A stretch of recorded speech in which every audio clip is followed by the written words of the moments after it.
Oh, phew. We have the background already in. We didn't need to worry about putting it in post later, just like Mystery Wrestling was this week. Wow, it is great to be back on the air with the BC WrestlePod fam here. Welcome to the Grapple Gurus tonight. As I am your host, Evil Uno Deep Dish, otherwise known as JVL. And I am joined tonight by my three co-hosts, which, as we keep seeing Mystery Wrestling getting more and more popular, we have more people that want to watch this. We have Benny, our wonderful Bear Chicaro. Good evening. Greetings and salutations. Let's rock and roll. We have Adam Coleslaw coming in from the Great White North. Hey, everybody. I am happy to be reviewing wrestling that's actually fun because I found out what that is over this show. Which is a big deal if you know the lore of BC WrestlePod. And finally, on the ones and twos and making us all look and sound amazing and also just being an all-around amazing person, we have El Jefe, Mikey, who just is paying our non-existent paychecks. Mikey! What's up? So before we get started on some of those paychecks. Before we get started on this, Mikey, is there anything you wanted to promote or anything from the channel that we should bring up at the top of the show before we dive into Mystery Wrestling? Sure. Really quickly, because I do want to get into some Mystery Wrestling. If you are new here or you've been rocking with BC WrestlePod for the last 3.5 years, don't know how we made it that far, but we're glad that we're here. YouTube, Twitch, Kick, that is where we're at. Follow us on your favorite social media site of choice at BC WrestlePod. New merch is coming. I promise. It is a pain in the butt. I had some setbacks, but now we're getting some things cleared and we're good. So we're selling pains in the butt. Not pains in the butt. Some setbacks. I was like, where did we get that from? Anyways, but you can still check that out at our shop, BC WrestlePod shop.fourthwall.com. And guys, there's a lot of streaming services we pay for to do all these things. Too many, in my opinion. We also still have to pay for certain, promotion pay-per-views. Love you, AEW, but damn. So if you want to help us and contribute monetarily wise to help us pay for said pay-per-views, our coffee bot, our little friendo, will be popping up in the YouTube and Twitch chat as you do so. So buy Mikey a cup of coffee. Make sure Mikey's house doesn't rock and roll in the next earthquake, like all the good stuff we have. So, listen, it goes back and forth. It's always threatening to be on fire. Like, it's normal out here in the great Southern California. I was going to say, it sounds like most of my other relationships I've had in the past. But anyways, we are going to dive in tonight. This is this is like been the week or the month of international shows for most wrestling companies that being over in Europe doing a lot of things. And Mr. Wrestling is no different. I assume because AEW was over that way, we obviously had to have Mr. Wrestling in Cardiff. So Evil Uno packed up the bingo hall, brought it across the pond, and placed it down in the middle of Wales for us to enjoy. If you've never seen Mr. Wrestling before, think of all of the things you wish that wrestling would do and that would make it more fun for you to watch, and then they will do it. They will make this the most enjoyable thing you've watched ever. And the tagline for them obviously goes, it's a mystery as to what this card is going to be. They never announce anything ahead of time except a few little things. It's always going to be something new. Gentlemen, were you all ready to be completely driven into Wales for all of this good stuff, all the reference level we had to have? What do you mean driven into Wales? Well, I mean, like a boat goes, and it runs into, and then you have to spear it, and then you drag it back to Nantucket, and you cut it open, and there's a whole book Isn't about that it. A lot of Moby Dick. I was going to say. I mean, that's all of New England culture, but they killed the whalers. Yeah, I know. Ouch, that was a direct one for you, JVL. That hurts deep. I think it was a hurricane took at the end of the whalers. All right. We're not going to talk about Carolina. We're talking about Cardiff. Cardiff is in Wales.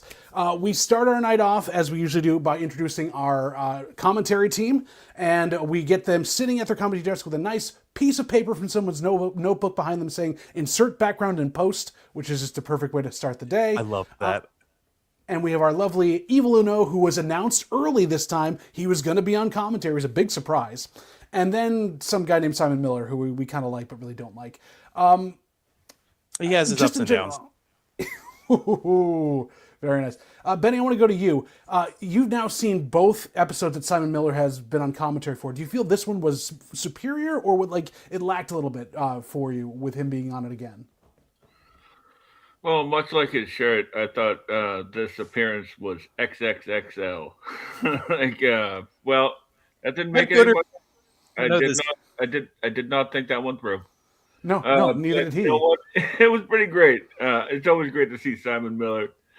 Uh, his sketches where it's like he's producing promos. Yeah, Uh, kayfabe comedy news. gold. That guy's great. Kayfabe news is amazing. And I also, just a little behind the scenes here. I know, Mikey, you got this too. Jesse was texting us as he's watching, going, "Where can I get Uno's TARDIS shirt?" And they kind of like they addressed that later on in the evening. We're like, "This was an exclusive. If you can drive here, get to Wales, we've got it here." But as of today, pre-orders are open for a week. You can now buy that shirt because it is the Doctor Who TARDIS with Sasquatch, Evil Uno, and Top Dog coming out of it. I think, Mikey, we need something along those lines at some point. Something to our European cousins. Yes, I will put that on my design list. Also, I get paid on Mondays, so I was just like, and we're gonna waste it on wrestling t-shirts. Let's go. That's what's going to happen. It's what's going to happen. So, the way Mystery Wrestling gets set up, the first match usually, because we did have a change last time where there was like a bit of a snafu at the top because there was actual storyline in Mystery Wrestling 20. But this one had our four-way match, the Druid match, where four wrestlers are standing in the ring completely covered in black robes, and you don't know who they are until they reveal themselves. Mikey, I'm going to throw this one to you because you are the resident British wrestling kind of like, historian here. We had MJ Cleary, Scrapper James Stone from No Nonsense, Junior Benito, and Danny Jones. What can you tell us about these guys that, like, especially the ones like MJ Cleary and Danny Jones that we don't know as much about if we haven't watched Progress or other or Evolve or anything else? Well, the funny thing is I don't know much about them either. Oh, good. I'm glad I went to you. Now, Jesse, what do you know about them? You know about it as much as Mikey. I like Junior Benito and Clap Them Cheeks. That was Yes. a lot of fun. clap them cheeks. He's been on quite a few Mystery Wrestling, and he's been both tag team and singles. He's gotten a lot of traction with those hands. Benny, which of the three Clap Them Cheeks he did in the middle of the match was the best? I can't really remember, but I like that. Wait, hold on, Benny. Did you do your homework? I did. Okay. But the amount of claps or the amount of cheeks that were clapped, I did not count. But that LJ Cleary is pretty great, man. Very much so, and I think we've seen him before as well. But the four of them kind of took a second to get ready in this match. Cleary was giving props to everyone, like shaking hands and fist bumping. Danny Jones was not having any of it, just wrecked house with everybody else. And I thought that was perfect. That like there was kind of that like, yeah, this is still fun. We're having fun with this, and then housed by everybody else, and you could know who they're going to be up against. James Stone played a heel, but he was kind of like a tweener in this one, which was strange to see with what happened with Stu later in the night. I felt weird watching that. I don't know whether it was just because he was trying to give Danny Jones more room. Do you guys feel like he just kind of stepped back a bit and didn't go full on?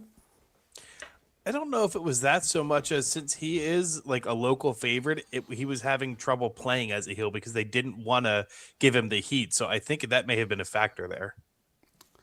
It definitely could be. And after all the housing and everything else, we also had multiple kip-ups in a row. And I had the line here from Simon Miller, you can never get too many kip-ups in a match. That's just wrestling fact. Do we feel like we need to see more maybe a kip-up match in the future for Mystery Wrestling where there's nothing but kip-ups? Yes, but I want to add a clarification. We could do that match, but we need to have a Kip Sabian do these kip ups as well. Oh, it's too meta. Way too meta. Also, don't know if the rest of you saw this, but and the spot for the Tower of Doom spot where they finally got up there, did you notice that Danny Jones and James Stone nearly clipped the ceiling with their feet coming off the top rope? Because this is a big ball. I missed. I forget whoever's got the long hair in the photo up here almost broke their neck in that spot. That's what I saw. That too, definitely, because he was on the underside there coming down because there was Junior Benito on the bottom. Because it was, but that was a scary spot here. So many butts were slapped, so many things were done, and I did have Uno saying that the posts were moving during the corner clotheslines too. Did we feel like this felt like a dangerous night from that moment on? I don't know about anybody else. Just hearing how the ring was moving too much and was too high for most of the Mystery Wrestling wrestlers. Yeah, but that tracks so well for this promotion. This is the bubblegum and shoelaces promotion, and that's why I love it so much. It's like there is just such a small margin of error for them, and to me that adds to it. And I wanted to ask Benny of this as well, and maybe Mikey as well. Mikey, you probably have seen this before, but did you get thrown off a bit by originally by the counts for the pins and stuff that were just pointing and counting and not slapping the mat originally, and which was not consistent throughout the entire evening? I mean, at first I was like, oh, so we're doing this. Okay. The weird thing is like those things I don't necessarily hark on too much because I was like, oh yeah, this is easy enough because I'm so enthralled. I like watching the in-ring a lot and the counts and stuff like that. I have to sometimes go through my Rolodex, be like, all right, where are we? What are we doing? Oh, right, because I watch too much wrestling, as people will tell you, and they do the counts differently, and the way they do counts is also very interesting. I mean, JVL, you got to experience that when you watch CMLL over the summer. The way that the refs do the counting is like they scoop themselves when they do the counts and everything. So Oh yeah, they're flipping everywhere just as much as the wrestlers there. But this was strange. Where like I thought it was lackadaisical and lazy a bit, but also like they didn't own a ring bell, so they had to do the ding ding ding with the crowd, which is a good back and forth. But the problem that I had was that it wasn't consistent. There were a couple matches where there was. I think that the Canadian refs were slapping the mat on the 1-2-3, but the British refs were not. So it was very strange to me. I kind of like that. It felt like it was a bit they were doing. Maybe it was. Like, because if you noticed, it was the younger referees who weren't getting down to slap the mat, and it was the older guys who clearly more veterans in it were the ones getting down and doing the count that we're all used to. Yeah. I think you're right, and I did not notice that from that point of it. But you're right; it was the more experienced and veteran refs. But one last question about this match before we get to the Junior Benito ends up picking up the win. He pins James Stone. Do we see, because Mr. Wrestling is known for sort of storylines, perhaps no nonsense attacking Junior Benito next month when they're back in Gatineau? could Probably. be, especially because Evil Uno makes it well, especially here, but made it a point to say that Mr. Junior Benito here is his student, his pupil too. So I'm like, Right. I'm gonna keep my eye on this because we're going to report the facts as the story continues to develop. But it is pro wrestling. There are no facts. We move on to one of the highlights of the night for me. Our match 2 is a Falls Count Somewhere match between Sasquatch and Top Dog. Now, for those of you that may not have watched it or don't know, and this is the second time this match has appeared, think of Falls Count Anywhere, where you can pin anybody anywhere in the building, go anywhere. It's a hardcore match. Falls Count Somewhere, there is a specific place in this building that they have to be on to get the pin to win. The wrestlers have to find it, and they're not told where it is. I love the idea of this, where like you're moving around the ring slowly. You have to find small parts. It's not there. The ref waits till halfway through to start saying hot and cold. And did everyone notice the kind of thing between Sasquatch and Top Dog when they got out of the ring, where they're like, no, you first, or I'll pin you, and then I'll pin you, then I'll pin you. Just being so polite. This was a gentleman's game. When I first read the card, I thought it was a typo, and then when like they explained it, I started giggling at just the absurdity of it. It was so funny to watch them go, oh wait, no, why are we even going to beat the shit out of each other until we know where we can actually pin them? So let's find it first, and then let's start attacking each other. And then when Sasquatch went for his whatever move and smashed his head into the wall because it's so low, it was just so silly. But it's what we needed after the first match was more of a traditional wrestling match. The Sasquatch splash that went wrong was very, very fun. I also love that on commentary, Benny, you heard this too, where Simon Miller was saying how intimidated he was by Sasquatch because of their shared history that he doesn't want to go into right now because of the last time he was on Mystery Wrestling. Like when I first saw like Top Dog, like I'd seen like photos of him and stuff from the last show he was on or whatever, and I was like, hey, if Foot Slam can have a cereal man and AW can have a Jungle Boy, why can't Mystery Wrestling have a hot dog bender? But Well, and he's known for the best blading in the industry, which is ketchup packets across the head. oh, smartest thing in the world. And to answer your question, like I imagine that Simon Miller probably does have a long history with Sasquatch because he was even in them at one point, I believe. Do you? Very You I much. wanna mean let- in the costume, right? Oh Yeah, no, no, yeah, no. Okay. Benny, Just for It was that one clarification night. here. It was a bit passionate, but you know. Benny, I'd like you to elaborate on that. When do you think he was in the costume? Oh, I can't remember the number of the one. Oh, on a previous show. No, I thought you Yes, meant this yes. show. That's why I was like, no, he was at commentary. Like he was talking about it the whole No, time. I don't know what Benny's talking about. like a magic act. Well, I mean, they did have RJ City disappear to become Young London Lightning, so who knows? Exactly. Mikey, I have to ask you this one about this match before we get to the ending and who won. You've been watching a lot of TNA lately. You've been talking about visa issues and how much it has really been detrimental to them. How hard do you think it was for them to get a visa for a cryptid? Well, let's see. Do I be funny or do I do some sort of commentary on the climate that is the system that we live in? I'm gonna do Can both. you do? Yeah, I was just like, can you do both? I can do both. For the cryptid, honestly, you know what? I don't know. Because a working visa for a human versus a humanoid cryptid might be a little bit different. I mean, I want to say something, but it might be problematic and come bite us in the butt, but I'm gonna say it anyways. I don't know, because Sasquatch is foreign. He is brown furred. Like, I don't know. It might take like he's native. It might, in a system where that should be like background check. Can you do this? Yes. And also, unfortunately, Sasquatch will probably have to take tests about the history of the United States, in which even its own citizens cannot pass the test because, the education system is top notch here. I could attest to that. Not top really. dog. It was top dog. He was fighting. Do that too. Honestly, Wait, I are would we gonna give have it another tag team with top notch and this guy be a nacho vendor? Oh, yes. God. Oh gosh, yes. Anyways, I would give Sasquatch a working visa. I mean, it should be really easy, but I don't know what happens. I'm not the one in charges, but this is what happens when you let white people control the government. I'm just saying. Jesse, I also thought of you very much at the top of this when Top Dog was in and before Sasquatch came in. The crowd was chanting something that I've only heard in either times I've hung out with you or places with a lot of different food vendors. We want onions. We want onions. Because obviously, it's a very British thing for onions on your hot dog. So I don't think I picked up on that. I think it was just so enthralled in them trying to find the somewhere that I didn't hear that part. Maybe it's, I probably missed it. They were chanting, "We want onions" at the top because obviously not mustard or ketchup. They want onions on their hot dog, and he was leaning into it.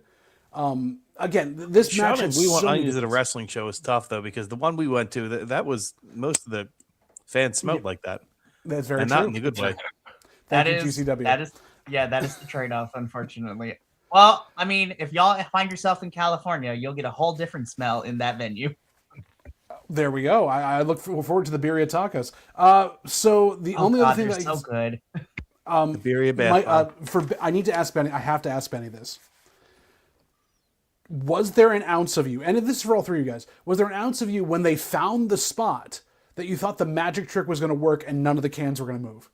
When they ripped the tablecloth away? I was hoping, or at least a bartender could have just put a finger on at least one of them, But well, they kept moving the bartenders around and getting them out of the way, and the camera guys, because they were all in the way from the shot. Yeah, they were like, "Oh my God, what's happening? What's happening?" I'm just happy that Sasquatch or Top Dog didn't put their foot in the beer well or something where they had to get to the well liquor and they couldn't get up there. It was a tight squeeze on that bar. It was. But Top Dog That's why ends the up becoming... Sasquatch splash didn't make it. It's very true, and it's because of that, and he landed perfectly, remember. He hit the thing, Top Dog rolled off, and he just landed perfectly on the actual bar top. Top Dog gets the win in the second ever Falls Count Somewhere match. Brilliant way to really turn that kind of stipulation on its head. Again, this is what you get in Mystery Wrestling, but I want to see this many more times. And like worse and worse and worse, where it just gets to the point like they're taking a bus to Toronto or something and they have to get like pinned out somewhere else. Like it needs to go somewhere. All right, we moved on to match 3. We're back to actual wrestling here. It is a tag team match. Uno and Simon Miller joke that it could be them taking on each other. We have Lycos Jim versus Subculture. Mikey is having a little bit of a dancer. Mikey, go into it. Bitch, you don't even know. Yes, I think I do, NXT UK. Thank you. Yes, that is also very true. But listen, I was like, okay, now we get into people I actually know. Let me tell you something. I watched this live on Sunday morning, really earlier than I normally do, but I was like, I have things to do for this podcast, so let's put it on, right? I was not prepared. Well, I should have been prepared, but I wasn't prepared to see Lycos Jim come out. And then when I saw the Subculture boys, I audibly gasped and lost my damn mind. I was like, oh my God, I haven't seen them in forever. Oh, wrestling is amazing. There is hope again. Like, God, I love Flash Morgan Whips and Mark Andrews. And of course, the Lycos boy. My little British wrestling heart was so happy. And then it exploded later, which we're going to get into. But I was a little Flash Morgan Webster was a little underdressed for me. Usually he's in like full like Austin Powers or like 60s British gear. This is a little more toned down. Did either Benny, or Jesse? This is Subculture, so they tone it down when they're in the Subculture gear. It makes sense. Benny or Jesse, did you know either of these two teams before you went into this, or had any idea about them? I did. No, I'd seen the Lycos before because they were in another mystery that we watched. And I think it was Simon and Evelyn who brought up a good point. At what point do they become not kids? They've been wrestling for quite some time. Well, and there's two. But no, I was not junior. familiar with Subculture or Dom Culture or whatever they were when they're not dressed up. Strange. I thought you had watched NXT UK. I thought you knew Mark Andrews and them from that, but maybe not. No, I did not watch NXT UK. Wow. Benny, did you know either of these guys? Yeah, I'm rather familiar with Lycos Jim from the last one, and I do frequent some British wrestling as well. Subculture is somebody that I've heard Mikey talk about, and I was excited to see him. And speaking of Kid Lycos coming of age, like when exactly is the rite of passage for a Lycos? I mean, it is different than a general human being, so fair. But this was a great British wrestling tag team match. We had, comedy spots in the middle, a lot of great stuff there, including Kid Lycos apologizing for Kid Lycos 2 being a bit of a dick to Mark Andrews and going and kissing his boot. That was fun. We had a bunch of stuff here with like the Uno coming onto a commentary going, he can't afford tag ropes. Of all the things he has for his budget, he can't afford those. So it's just a random tag thing. I love that. And the reverse victory roll into the rolling DDT by Mark Andrews was spectacular. That was a great, almost near fall at the end of the match. Any highlights for any of you guys in what we saw there, or things that came up on commentary, like Simon Miller saying, if you're born after 2002, we don't care about you? Rude. There was a kick reverse into an X Factor that was really cool. Like that one really stuck out to me. There was quite a few 1-2 oohs in here that got me. Like I had to pause and go back to see because the inconsistent ring counting that we had or fall counting that we had. There was quite a few 1-2 oohs. I was like, yeah, that was actually 3. That was very much so, and also just because not slapping the mat. Mikey, any highlights for you that we want to go into before we jump into our next match? This whole match was a highlight for me, and let me tell you why, right? So I'm going to flex my British wrestling knowledge a little bit here. So welcome to my TED Talk. The reason that I marked out, no pun intended, for this one is because Subculture has been around the British wrestling scene forever. They've been wrestling in double-digit decades, like at this point, double-digit years in total as singles competitors and as Subculture. Of course, for those of us who know, Subculture also has one more member in the form of Miss Danny Luna, who we love dearly.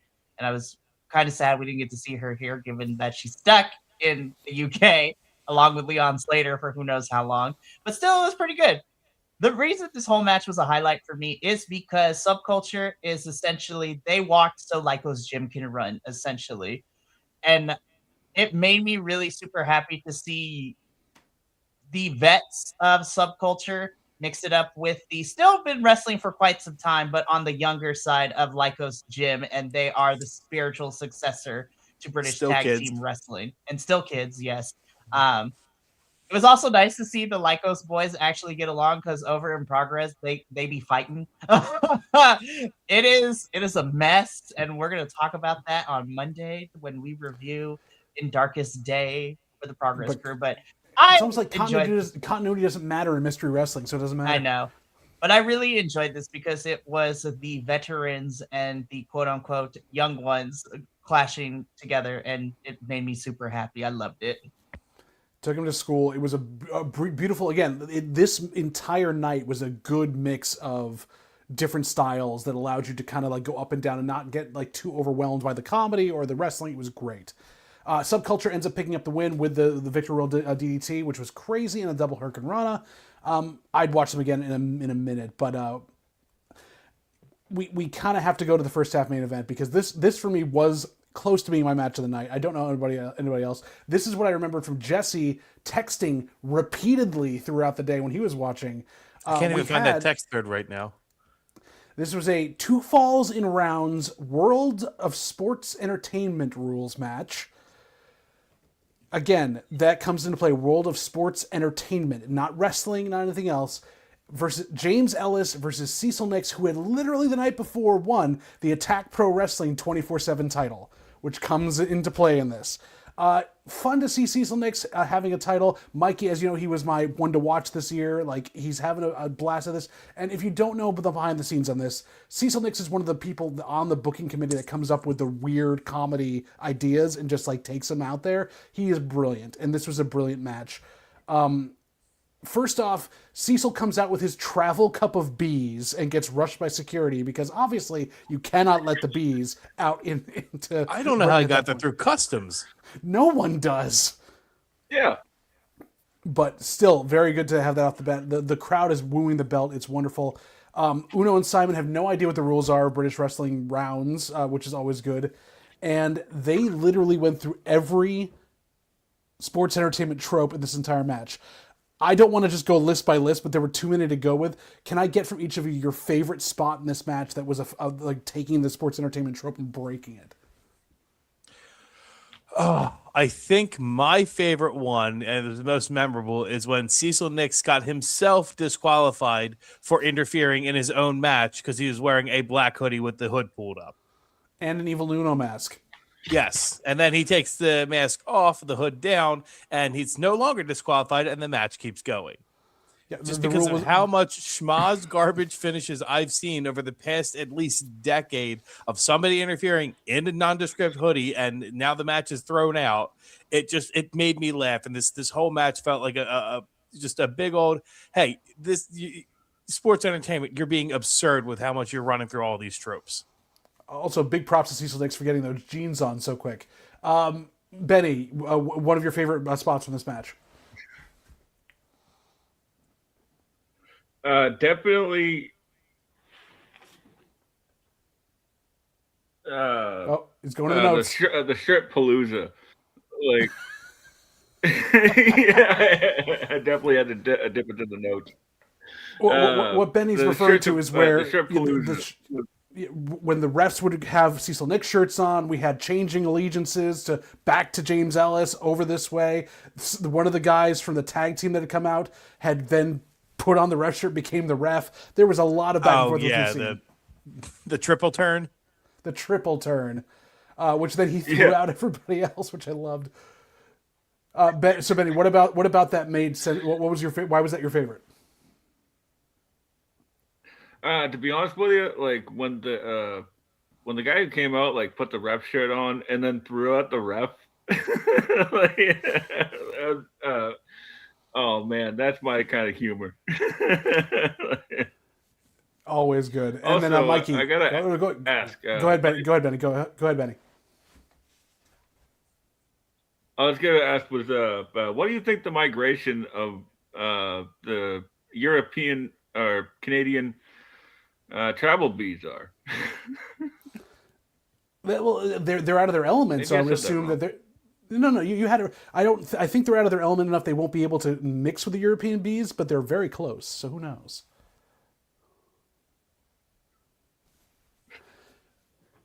Just waiting for it to hit. Mikey, your favorite spot of this match?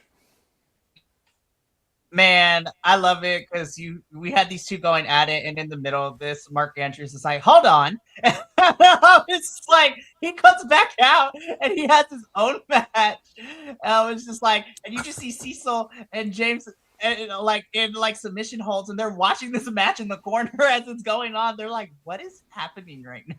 I have to say that was so absurd. I forgot it happened. I genuinely thought it was another match as you brought it up, Mikey. It was hilarious. Mark Andrews comes out and is like, "Hold on, we're gonna fight right now," and then like they were fighting one of the other guys that came in, and Cecil and James are tying each other up with their submission moves, and they're just like, "What is happening?" And they're watching this whole match go down in the middle of their match. So to set this up for those that didn't watch it, because the 24/7 title was in the match, technically they didn't know if it was on the line or not. As James Ellis had Cecil Nix in a figure four, Martin Steele runs in, pins Cecil Nix, wins the title. So now he runs away and he's all out there. Things are going on. Then as the match is still going on and another submission move, Martin Andrews comes out to fight Martin Steele for the title. So they start the match in the middle of the match. Then the round ends in the first match, so they go back to their corners and are getting toweled off and watered while this other match is going on in the middle of the ring. Completely blowing it out. And there was another change in that, and so that was pushed over. That was the best. That was amazing. That to be able to keep that going. I also noticed James Ellis was corpsing in the corner after round two, watching them fight in front of them, like he could not keep it in. But everything was going nuts. This was just a complete, as you said, schmoz. The other thing I loved in this match was James Ellis realizing an eye poke was a 5-pound fine, so he got 25 pounds from his ringman and poked Cecil five times. That was so good. This was beat for beat, such an amazing match, and like the concept should not have worked. It was way too many wheels spinning at the same time, and it was just like grease lighting. It moved very easily. This was a highlight for me. I don't know how anyone else could have pulled this off. And basically, James Ellis ends up winning anyways, beats Cecil Nix for that, and can't even though Cecil couldn't be disqualified in his own match for disqualifying himself. So, what a way to go to intermission. So I'm kind of looking at Mystery as two different types of matches. We have like more serious wrestling, and then we have this. And matches of the night for the less serious for me was absolutely this one. Like it's very hard to do satire and parody of yourself while you're still in it. It needs to be well balanced. There needs to be a good balance of like tongue in cheek, if you know, and also, hey, this is outwardly ridiculous. Everybody can see that. And they were able to hit it in this match, which is very, very hard to do. And also doing it in a style that not many people know anymore, which is rounds from World of Sports. So that was perfect. Benny and Mikey, any final thoughts on the match? I had fun. What's that? That last word you used. I'm just imagining every time we say that word, it's just like redacted in Jesse's ear. It's just like, I had a lot of redacted.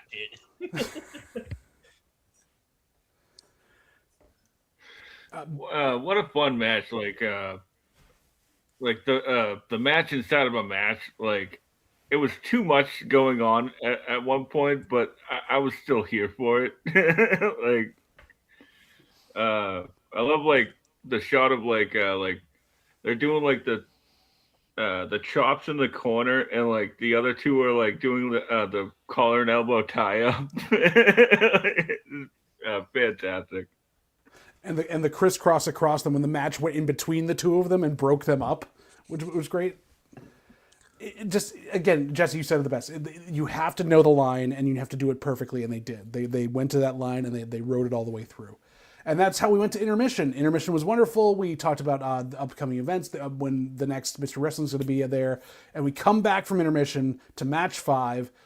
Kristara, one of our favorite Mr. Wrestling regulars, versus Rio. And Jesse texted me going, this is not I the was Rio so that confused. I had a dyslexic moment and I read Rio wrong. And I was like, she looks a lot different than what I remember.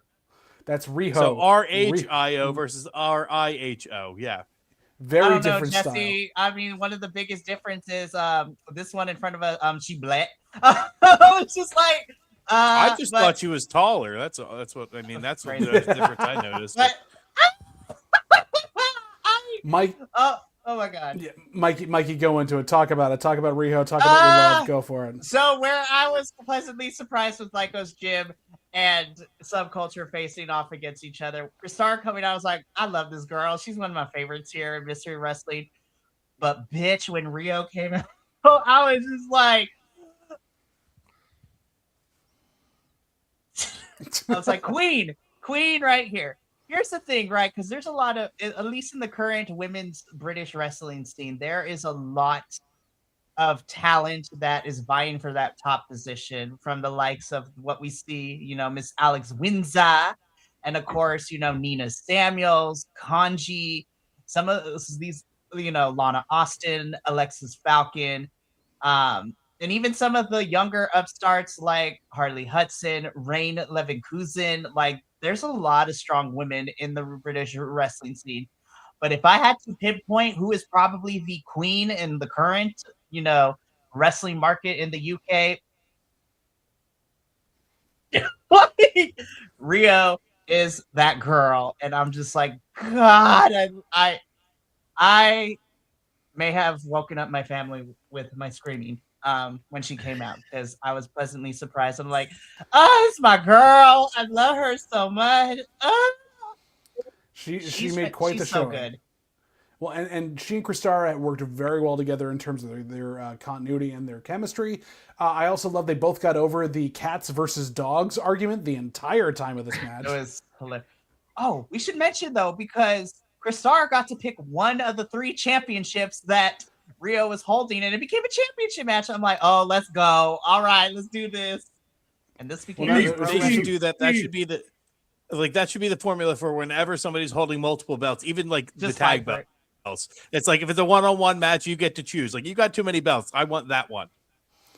So this was for the Pro Wrestling Eve Championship, and I'm like, let's go. It was very, very good. And like I said, Kristara got announced that she's missing her cats this week and became the cat in the thing. And then Riho getting the dog woofing over at the same point and being too strong for Kristara's arm drag. That's when I knew I was in on Riho. I was like, oh wow, like that is definitely big. I loved this match. This was my match of the night. It was crisp. They worked snug, but nobody looked like they actually got hurt. Like, in watching Stardom, they work very snug, and it's pretty common to see, oh, they're bleeding from their mouth a little bit. Somebody must have bit their cheek or something like that. They worked snug, but it wasn't like dangerous level of snug.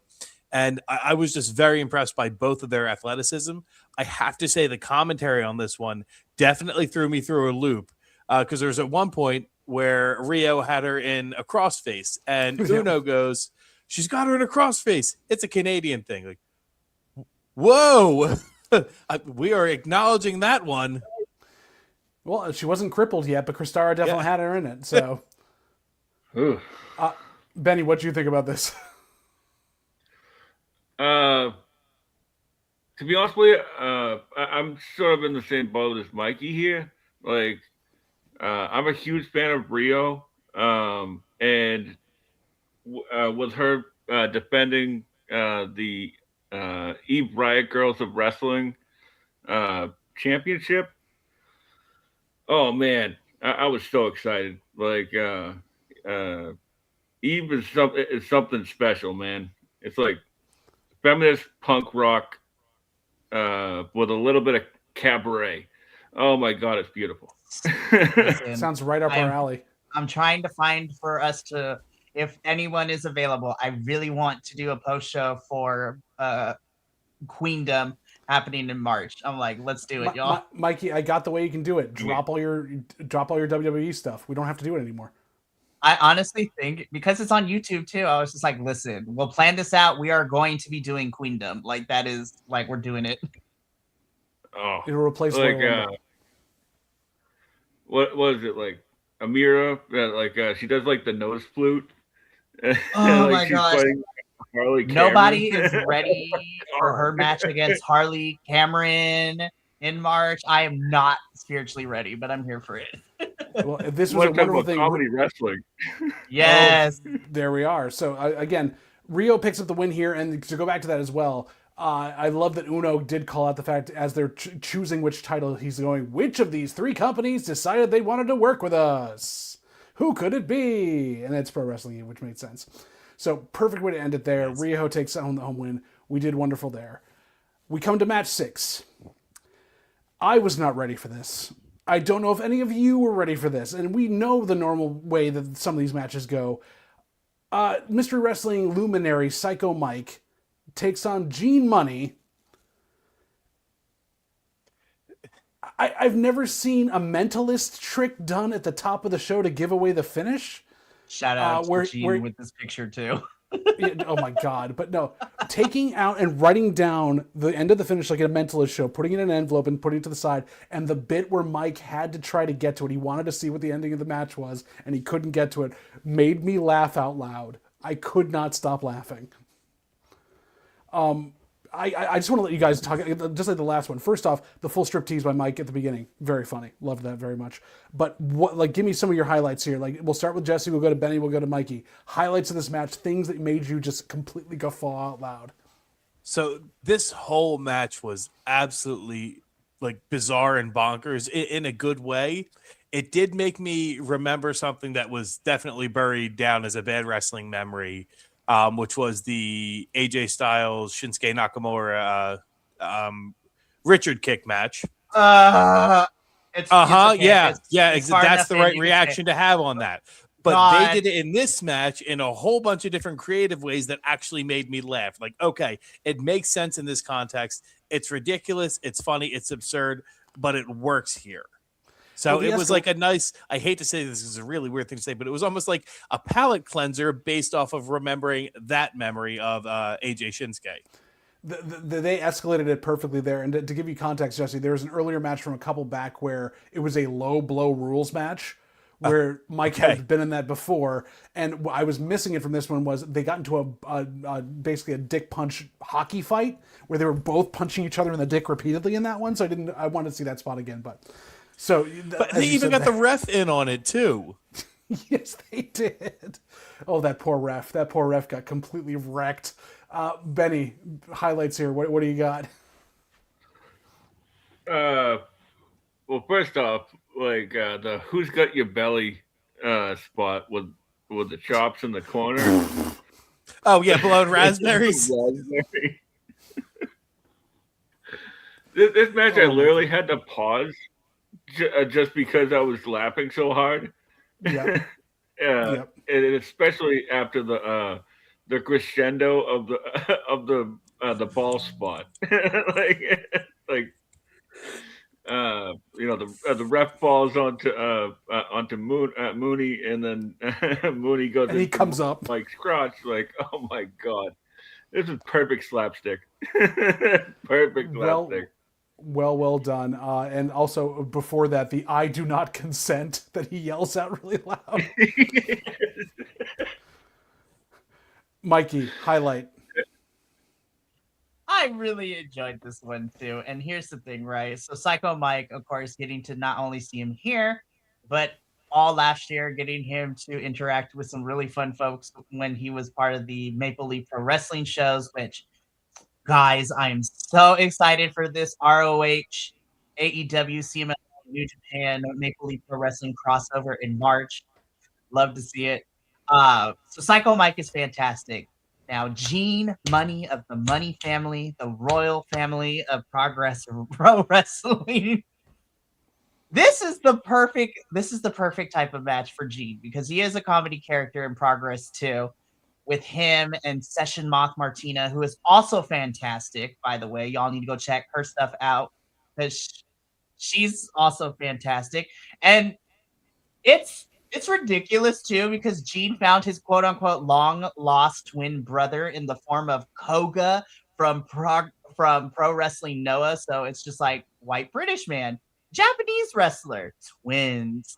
That tracks. That tracks. Especially more believable than the Dudley Boys. You will get to see this unfold more on Sunday when you watch In Darkest Day because Gene and Koga are going after the tag titles. But this suits Gene perfectly. And here's the thing too, and I say it all the time when I'm talking about progress all the time. Gene is a comedy wrestler, but he is also the handler, gatekeeper, trainer. He is the liaison between Japanese wrestlers coming over to Progress and doing some stints with Progress as well. Gene has had a history of training with and like a lot of greats. He has worked from the unknowns to the greats, like at one point Okada and Tanahashi, and even helped to get the young startups of like in Pro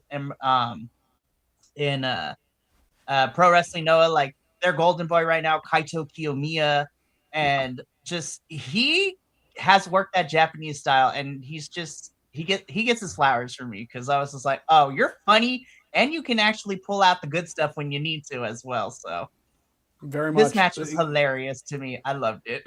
We between the fact also when talking about the mentalist stuff, Gene is yelling at the crowd members, don't watch this match, just wait until the end and then I'll prove it's right. Don't watch the match. Please stop watching the match. He tried to get the audience to go away, which is perfect. Did everyone notice on that ref bump where he bumped in and then Gene came up into Mike's crotch, that Mike just went up and just started doing this to his face, looking like he was gigging himself after getting hit in the crotch and then fell over, which is perfect. We had the slaps on this. And then, of course, the reading of the envelope by the audience member who reads out the entirety of the end of the match, and Gene going, that's not what I wrote. That's not what I put down. That can't be it. Getting distracted, and Psycho Mike does a roaring dick arm into a body slam to win. Just that, the ref bumps where they were hitting him repeatedly in the corner. This was slaps, as you said, Benny, slapstick comedy at its best in a physical form. This is my match of the year. This is one of my matches of the year. Gene is so good, y'all. I need you. So good.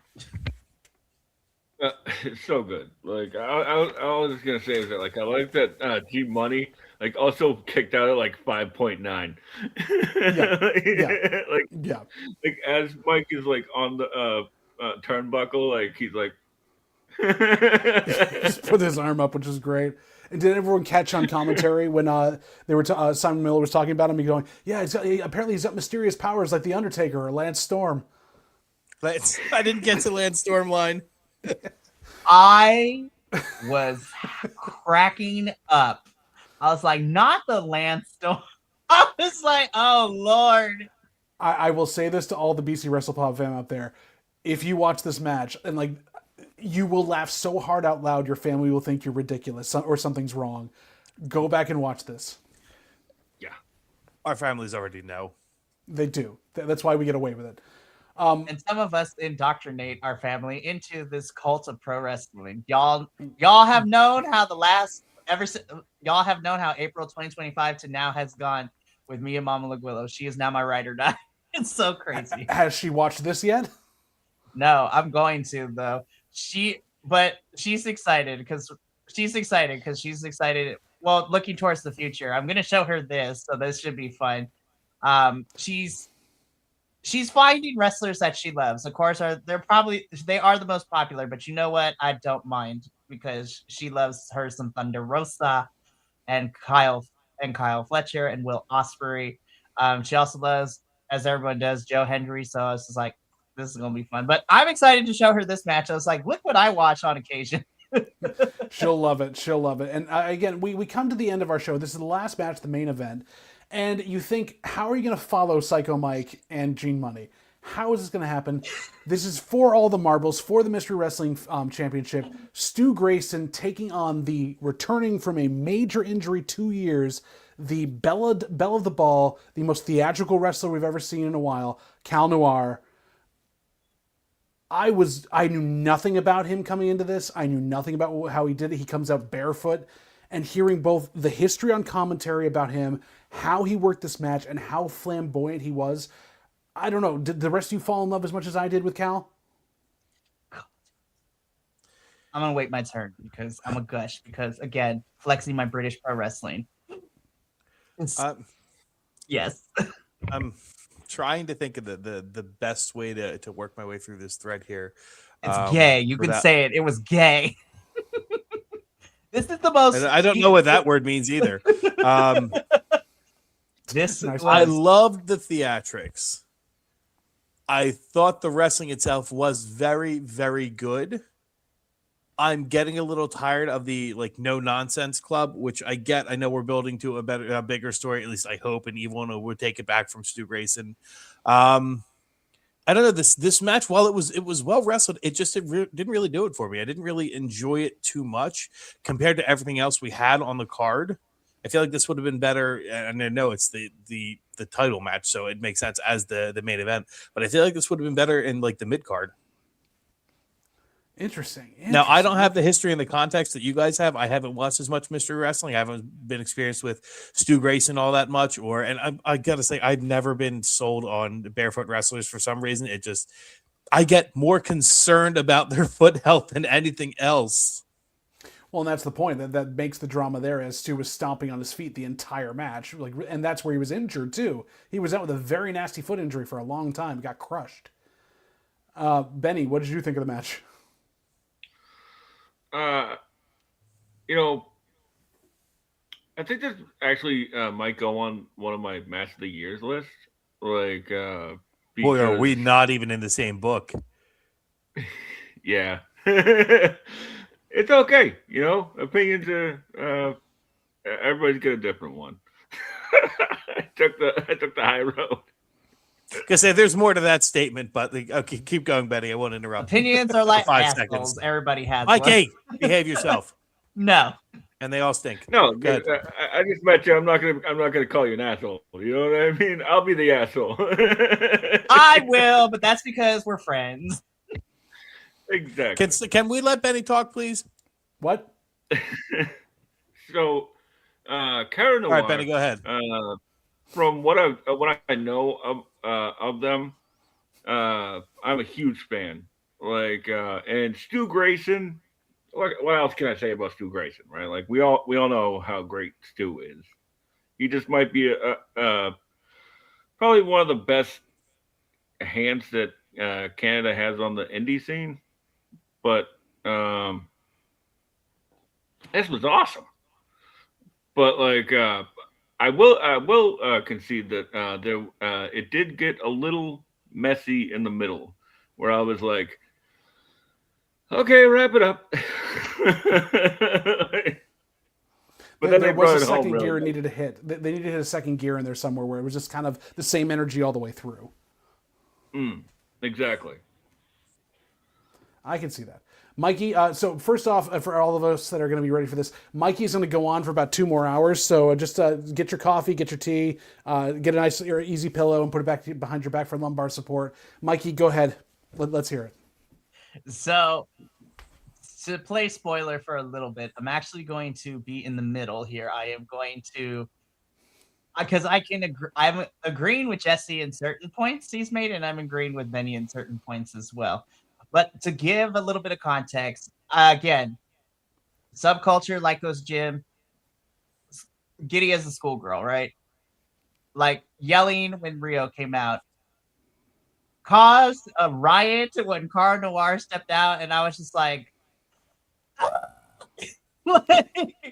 here's the thing, right? So, because it's me and just the people I tend to attract anyways, because I was like, this is the most theater kid wrestler that is in the current market anywhere in the world, right? Car Noir comes out to orchestrated music. He is the black swan of He is the swan of professional wrestling. He comes out to Tchaikovsky. Exactly. I was like, you can't go like Tchaikovsky. And then, of course, the makeup. He wrestles barefoot. Is very theatrical.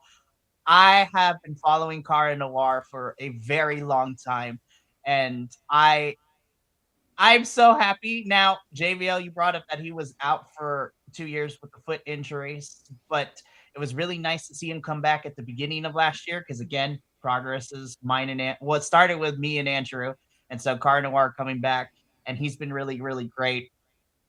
I'm biased. I like Cara Noir, and I do agree that Stu Grayson is probably one of the best capable hands that the independent wrestling scene in Canada has right now, and he is great. Um, but the match itself, I agree with Benny in the sense that I had a good time with this because again, it's Cara Noir and Stu Grayson. Never in my wildest dreams that we would see this match anything happen. I will also agree with Benny. It did get messy in the middle. But I also agree with Jesse. This is necessarily not the best match on the card. It wasn't by any means the worst. And that's even saying something because I had a fun time with everything that I watched.